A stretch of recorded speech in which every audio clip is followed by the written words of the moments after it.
بسم اللہ الرحمن الرحیم. پری نائنتھ آج ہمارا اردو کا لیکچر ہے آپ سے. اس سے پہلے ہم حمد کر چکے ہیں. آج ہماری نعت ہے. نعت امیر منائی نے لکھی ہے.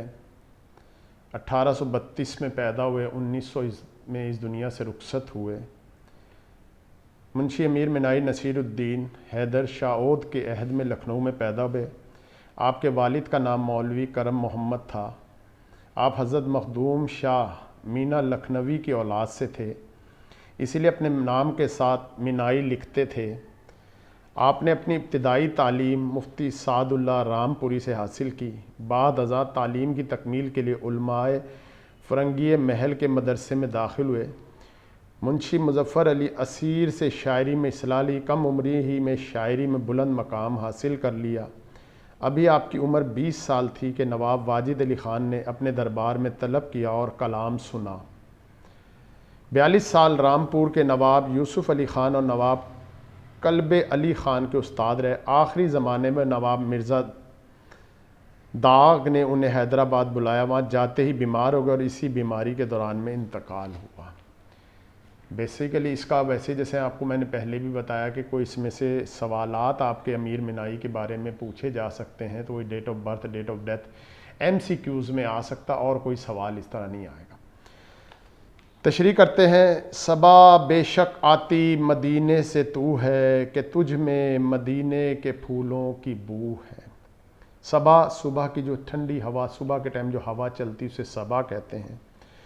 شاعر امیر منائی اپنی اس نظم نعت کے اس شعر میں صبح کی ہوا سے مخاطب ہو کر کہتے ہیں کہ اے صبح کی ہوا, اس میں کوئی شک نہیں کہ تو مدینے سے آ رہی ہے. کیا وجہ ہے جو پتہ چل رہا ہے کہ تو مدینے سے آ رہی, کہ اس میں مدینے کے پھولوں کی خوشبو ہے.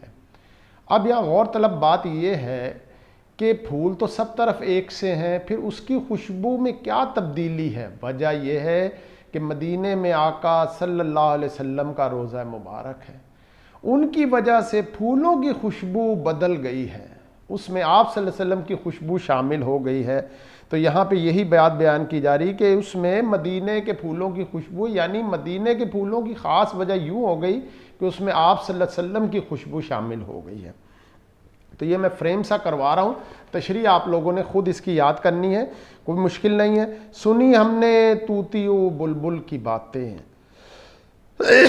تیرا تذکرہ ہے تیری گفتگو ہے. طوطی و بلبل یا مراد طوطا اور بلبل بھی کہہ سکتے ہیں, پرندہ بھی کہہ سکتے ہیں, ضروری نہیں کہ وہ طوطا اور بلبل ہو.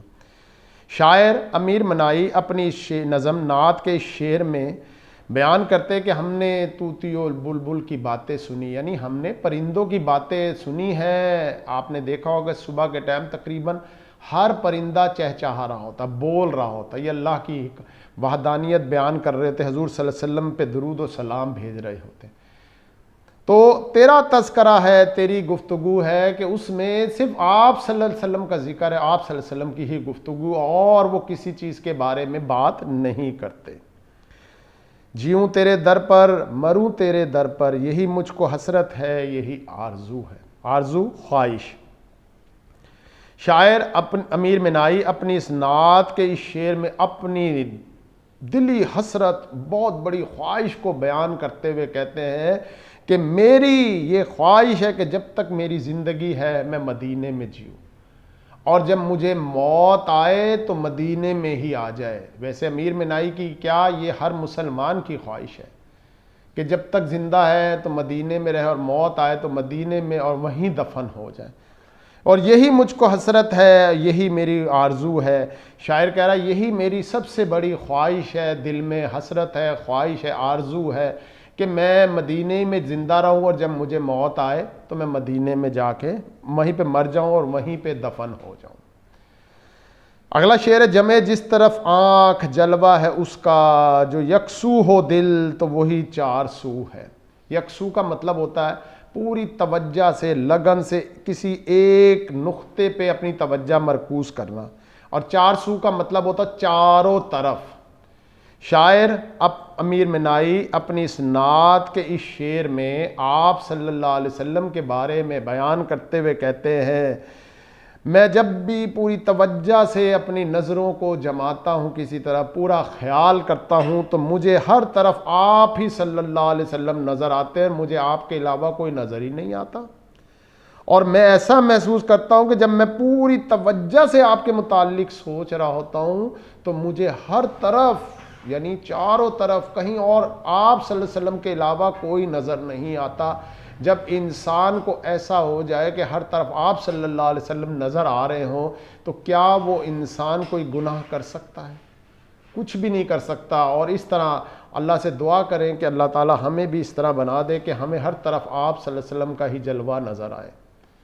4 شعر کی تشریح آج کے لیے، انشاءاللہ کل 3 شعر کی اور تشریح کریں گے۔ اجازت دیجیے، اللہ حافظ۔